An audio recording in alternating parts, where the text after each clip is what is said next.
parts of Amy is that she spent a lot of time moving around, as you'll hear in this description, before she got to UND. Yep.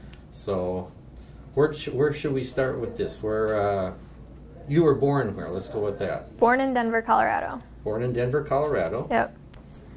And then? And then we were out in Delaware. We lived in Manassas, Virginia, in D.C., Fountain Hills, Arizona, Franktown, Colorado, Minocqua, Wisconsin, and then I went off to school, and now my parents are in Stillwater, Minnesota. Stillwater, Minnesota. Yep. And the reason for bouncing around all over, it wasn't a military family? No. My dad works for United Airlines, so just changing bases, changing airplanes. So. And that is, if I thought of that, that was like 7 or 8 different moves there before you got out of high school. Yeah. Yeah, it was like every 3 years. Right when we got finished unpacking, we're packing up again. I'd love to talk to your dad. I'd love to see what different airplanes he's been. He must have flown every airplane in United's fleet. Yeah, except for the 787. So. And that's coming up probably. Well, he just went to the triple, so that's the plane that he thinks he's going to retire on. So Amy grew up in a whole lot of different places, but somehow she ended up in. Where were you in senior in high school? Minocqua, Wisconsin. Minocqua, Wisconsin. What's Minocqua like? It's a very small town. Like coming to Grand Forks is like a big city for me, and Grand Forks isn't that big. So it's a big tourist city, especially in the summertime. A lot of the people from Chicago come up, and then makes it like a big city, and lots of summer camps and a lot of attractions during the summer. But school year dies down big time. Graduated from Minocqua, and yep.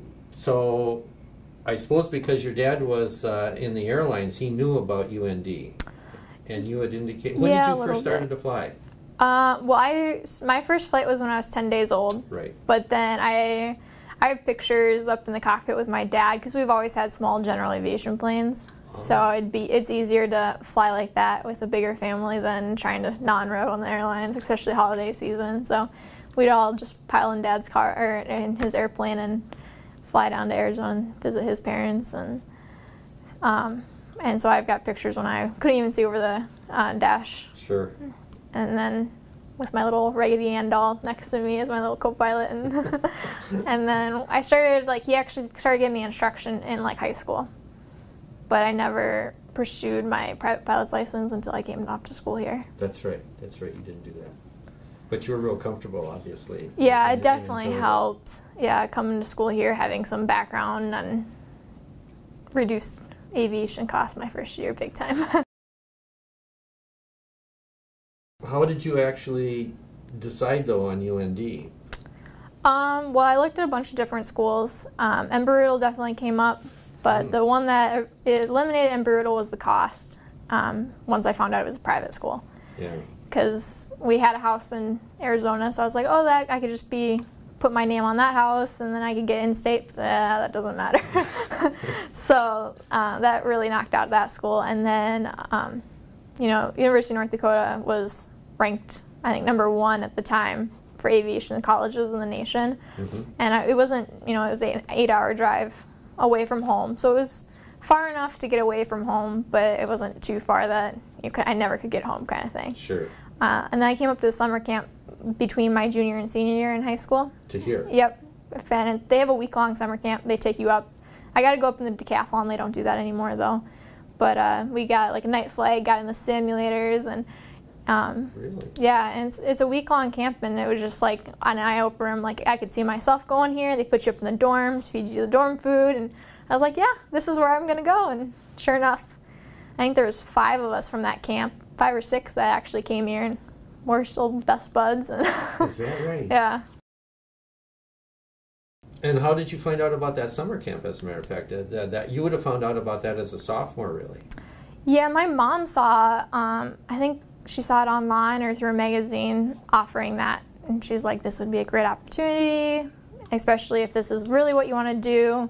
It's a good way to tour the school in the process. And so my mom flew me or drove me over, dropped me off, and then my dad flew over and picked me up, and so both parents got to see the school, and I just fell in love with it. Do you do any mentoring at all with kids that are like in high school now? Yep, I actually I volunteer with EAA out at Oshkosh. I have for the past couple summers, and I met UPS pilot. Pretty sure it's UPS. UPS. Yep.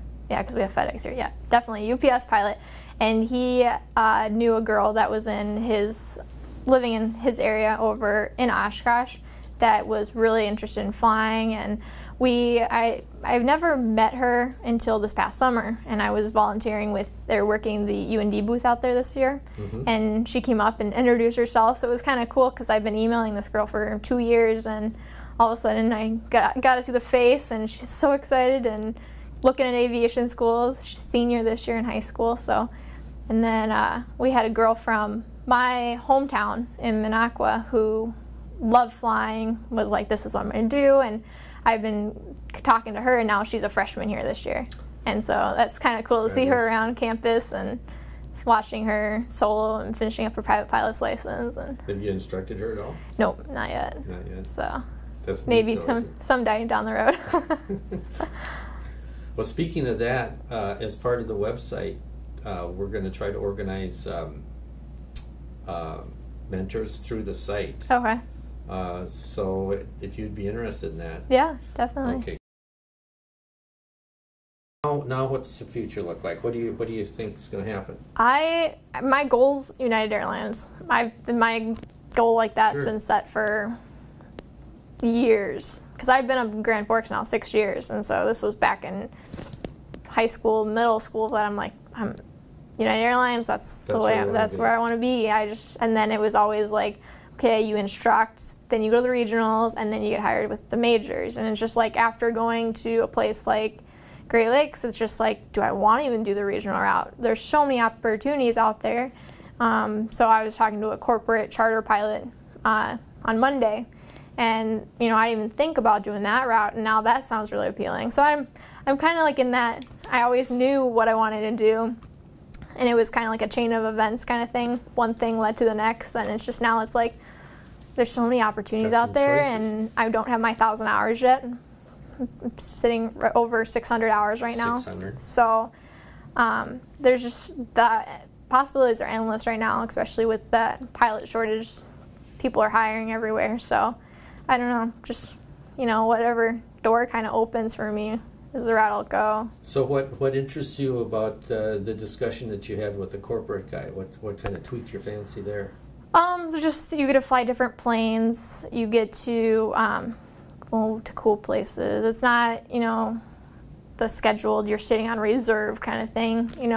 It's more than just the flying aspect. You book hotels. You have all the other different accommodations that you actually have to do. It's a little more like desk work, but at the same time, it makes you kind of well-rounded.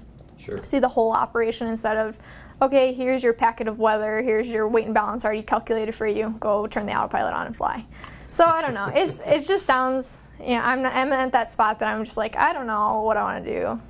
If it happens to be a regional, do you have any preferences there? I mean, now you've seen one. Yeah, I've seen one. From what I've heard and from friends and alumni that are in the regionals right now, Compass is the place to go. Compasses? Yep.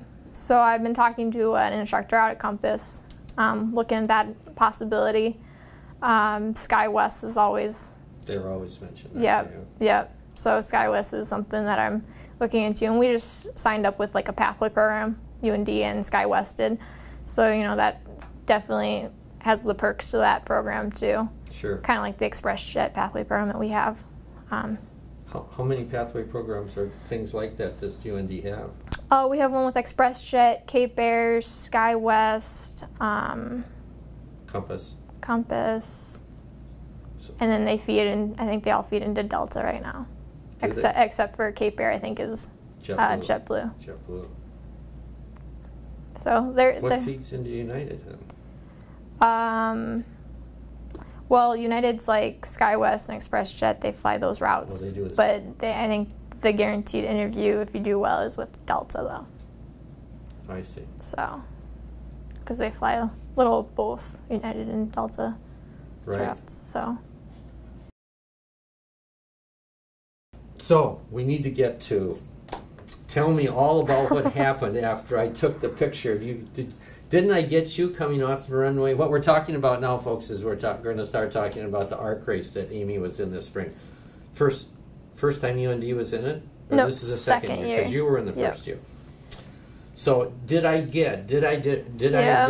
get you flying off? Yep, got it sticking and on. you were in the left seat, right?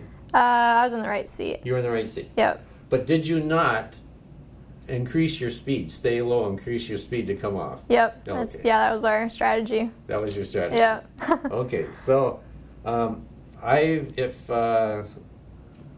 you need to look at the collage of the ARC collage to see this, but we interviewed Amy there and Jen and Carly, and then we have them leaving their parking space. Yep. Number 2 aircraft. Yep. Yeah, number 2 aircraft, taxiing down and taking off, and so now Amy's going to have to take us through some of this race. What happened after you took your right-hand turn out of Buchanan Field? So what we did was we took our turn and we were climbing up to Klamath Falls, Oregon.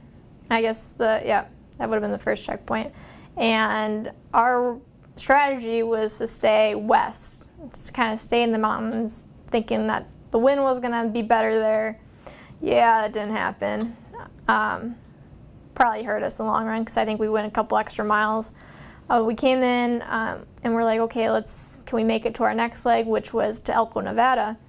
And we're like, well, let's just stop in Klamath Falls for gas, fill up. So we stopped there, and that was a lot of people's strategy, was to stop for gas. So that kind of took a little delay. Shortly after that, we took off, we went to Elko, Nevada, and we landed in Elko. And because I was like, we definitely need fuel, because the next leg was to Pinedale, Wyoming, and that was over the mountains. I think that was, most of the mountains was that leg. Okay. Yep. And so we stopped for gas, and there was weather coming in. And I was just like, I don't know, should we do it? We had, we called our ground crew here, our atmospheric science team, and they're like, well, this is the situation, you could go, probably not recommended, and then half the teams are parking their planes, getting hotel rooms, and I'm just like, we sat there and I was like, we should go. Had that gut feeling we should go. And then you had that feeling. Yeah, and then but at the same time it was just like, I don't want to push it. Like, we have to keep it safe. You know, we're here representing University of North Dakota. We don't want anything bad to happen. But you know, that's like the first year, the same thing kind of happened to us. We watched everybody take off, and I was just like, we should go. But the first year it just didn't work out that we didn't go. And this year they put on a nice barbecue in Elko that night for all the racers coming through or stopping there. And I think it was like about half of the teams stopped there. Stopped and stayed the night. So how did you find your hotels? We all kind of just called around what had rooms, what was a rate that we had planned in our budget roughly. And that time I think we got one hotel room, and there was like six, 8 girls, because we had a couple of I think we put all the collegiate teams that stayed in one hotel room. We just got like a family suite, just so it was cheaper for all of us, and we ended up spending the night there. So who were some of the other teams that were with you? Purdue, we had Louisiana Tech, and then us. And you guys. We were the 3, yeah. There's one thing I want you to mention, because Jen did, about the arrival into Klamath. Somebody came in front of you or something in the landing pattern, or when you were coming by the checkpoint or something? Do you remember that? Somebody came in front of you? Yep. We had a faster plane that was behind us. We had a lot of planes pass us that route, just because they were faster speeds. And we're coming in, and if you have 2 planes approaching the checkpoint or the airport, you have to do a flyby, which is like, it's kind of like flying in formation right past the finish or over the runway. And this plane just snuck right in front of us and hit the. It was nice because they snuck in right before us, so we actually didn't have to go side by side. They were a little faster, so we were just following them in. But I don't know, that was exciting because last year we didn't have that happen, so it was something different. Just something different, yeah. Yeah. So when you go over a point, is there's somebody on the ground, obviously, that's checking your tail number? Yep, it's a timing line. So we have like required radio calls that we have to make 10 miles out, 5 miles out, and approaching the flyby. And it's a timing line across the runway, and they hand us out sheets ahead of time, knowing where the timing line is. So we have a couple timers in our plane, so we know how we're doing along the route, and so it was, I don't know, different. So you come right over that, and someone on the ground clicks it off, and so that ends that leg for you at that point, and that's all. Everything is calculated off to take off time. What altitude were you flying at up to Klamath, or did you vary altitudes on the way up? No, we were at the same altitude. I couldn't tell you what it was. Okay, but you picked out something and stuck with that on the way up there. Yep. Do you have a ground speed indicator in the airplane? Yep. So, do you remember what your ground speeds were on that? Because you were going into the wind, probably going into the wind. Right, we were going into the wind that leg. It was probably around 105, 110. And what was, I forget what your speed was that they had given you. It was 117. 117. Or no, 121. Because it was higher this year. It was 121. Yep. I remember that now. Yeah, I could look it up back here. Yep. So you were under on that leg for sure. Yep. Yeah, we were under on every leg except for like 2. Okay. So do you think that was a realistic number, that the 121? No, I don't know. It was off. We figured that was really high. Too high. Yep. And run it by me again how that 121 was accomplished. So it's something about going around a course. Yep. So the pilot and the navigator have to go up with a judge, and our judge is one of our lead instructors here. Leslie did it the first year for us because the closest judge lives like southern Minnesota. It wasn't working out, so we got it approved that we could have a faculty member come in and be our judge.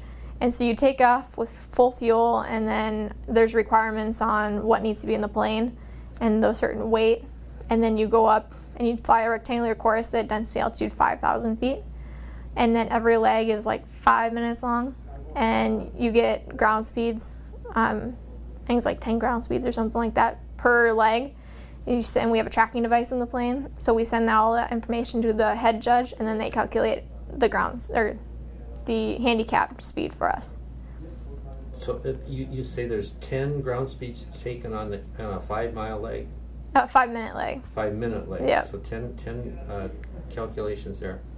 Seems like that should be pretty accurate once you get all done with that. On four different sides, you get the wind. Yeah, well, it depends on the wind. If you take off and you fly around for a while, you're losing fuel. So that could have been a problem for us this year. You think? I have no idea. I wasn't in the plane, so I would have to. Yeah. But it definitely could have been a possibility on why it was a little higher. Because the first year is like 116, so that's like same airplane. Different airplane, same model. Yeah.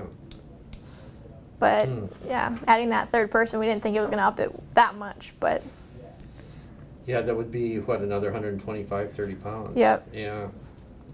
Okay, so that's all that. I want you to go through. So you made this decision in Elko to stay there overnight and had a good barbecue. Yep, we had a good barbecue. Yeah. We had a fun overnight. Sure. And then we all got up early in the morning. And I'm like, okay. Early time?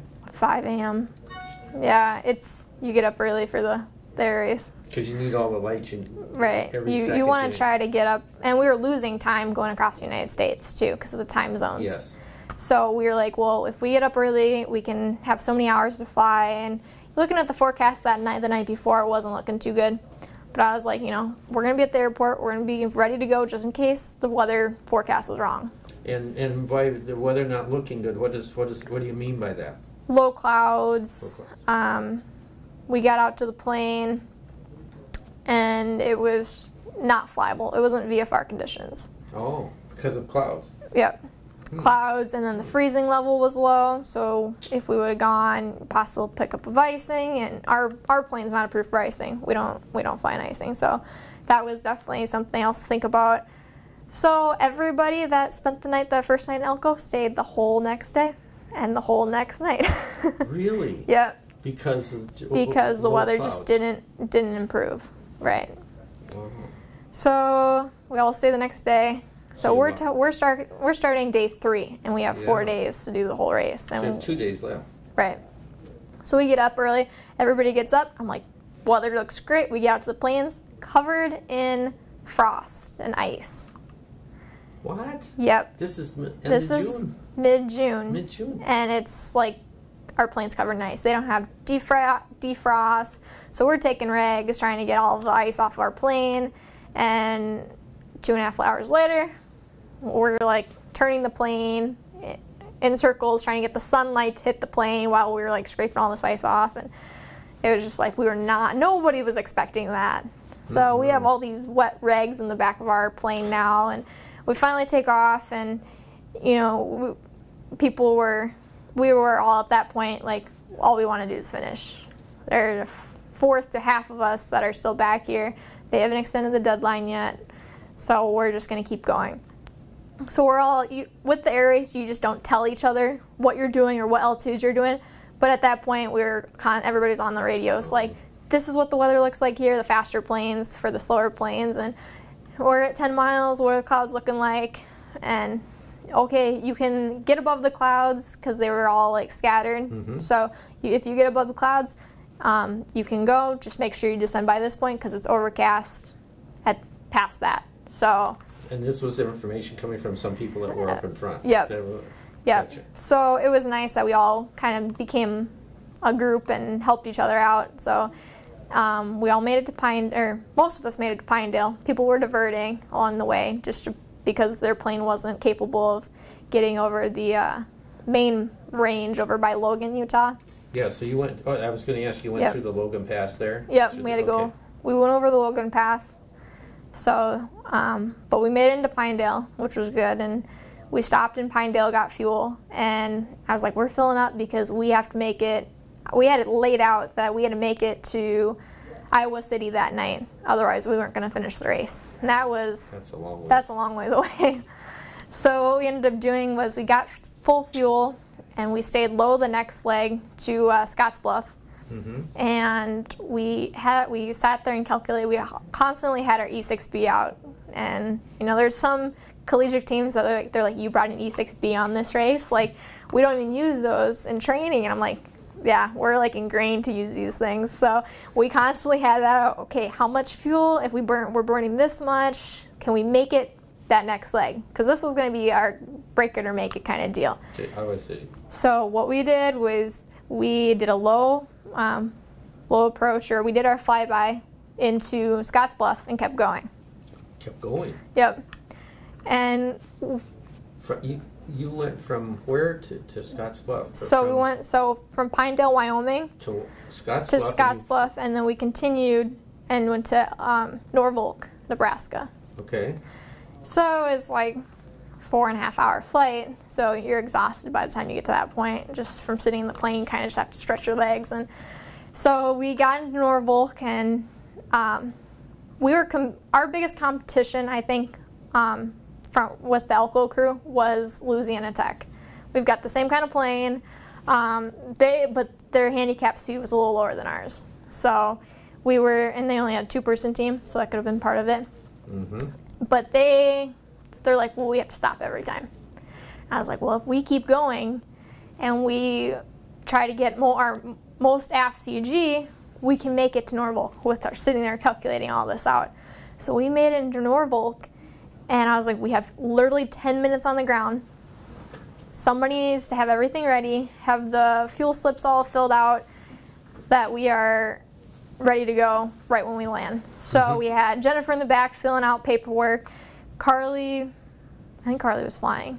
And I'm sitting there with the timing sheet out. Okay, this is what we have to do. This is where the airport is. This is kind of having everything laid out. We land. Of course, they had cookies and everything inside. Everybody wanted to talk to us. And we're like, we got to get going. Like, we have a short amount of time because we were coming up on that sunset. Right. So we were coming in. We did a quick turn, got out back out of the plane, and I'm like sitting there. I had timed out. I go, it's going to take us 2 hours and 35 minutes or whatever the time was.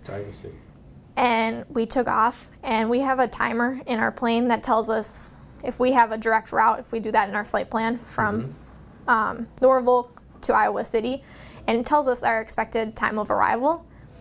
And we had to be there at 8:45, and it was saying we were going to arrive at that point at 8:45. And I'm sitting there like, okay, how fast can this plane fly? We're not going to push it over the limits by any means because we don't want to damage our plane, but we got to see how fast this plane can fly. So we're coming in, and I'm like, okay. So I'm like, okay, everything, we can push everything back as far as possible, that putting stuff like way in the back, with keeping it within limits and all. And we're coming in, and I was just like, I'm talking to Carly. I'm like, Carly, where's this airport? Where's the timing line? And I'm sitting there shaking at this point because I'm like, if we go over this time, we're disqualified. We worked so hard so far this leg, and it's been a long day, and I was just like, we just have to. We flew over the timing line at 8:45 and 46 seconds. We came within 14 seconds of being disqualified. I got out of the plane, and I was just like, I couldn't talk to anybody. I was just like walking around. I was shaking so bad because I was just like, I've never come that close. I was like, I will never push myself to that. Like, we have personal minimums, and that was definitely like, I don't want to do that again. That was just like an adrenaline rush coming down. I'm like, okay, watching the time, like we're coming within 1 or 2 minutes. I'm like, we shouldn't have gone. Like, I'm so glad we made it in time, which was good. By 14 seconds. Yep. And you didn't have any deviations as you came into the timing line? I mean, you found the airport, and it was pretty much a straight shot? So yeah, it was pretty much a straight shot. Well, we came in thinking the airport was over here, and so we had to do like a turn, but we lined it up. We turned probably right. Pretty close. Yeah. So anyway, you got into Iowa City, and obviously you got back into Pennsylvania. Yep. Yeah. There was a long fourth day, but we made it into Pennsylvania. The weather was deteriorating into Pennsylvania, so we made it in just the nick of time. But we left Purdue in Ohio, and with doing that flyby, we left Louisiana Tech into Norfolk. They didn't make it out, so they didn't finish. So we played it by year. Purdue's biggest problem was their school tells them when they can fly, when they can't fly, where UND lets us make our own decision. So, when I looked at the results, were you the second collegiate team that placed? I remember seeing maybe Daytona was first or something. Yeah, Daytona was first, and then 2 Liberty teams, and then Embry-Riddle, and then another team. I think we were 6th. Okay. Yep. Okay. Out of how many university teams? 11. Yeah. So it is the same about what we did last year, placing for the collegiate division. Overall, the first year we were 18th, and this year we were 28th. So not as we planned, but we were happy to be able to. It was a big accomplishment to say we finished. Yeah, so we were proud of that, and our school supported us for making good decisions and making it there safely. And then we got second place on our leg from Scottsbluff to Norfolk. Mm-hmm. So they take the top 10 and they take them out of the race, and then they say, okay, team 11 through the finishing team, how well did you do on each leg? And then they give us leg prizes, so we got second on that. So it was good to say at least we did well on one leg. Sure. Yeah, absolutely. So overall, it was really 2 years of really good experiences. Yeah, definitely. For it, yeah.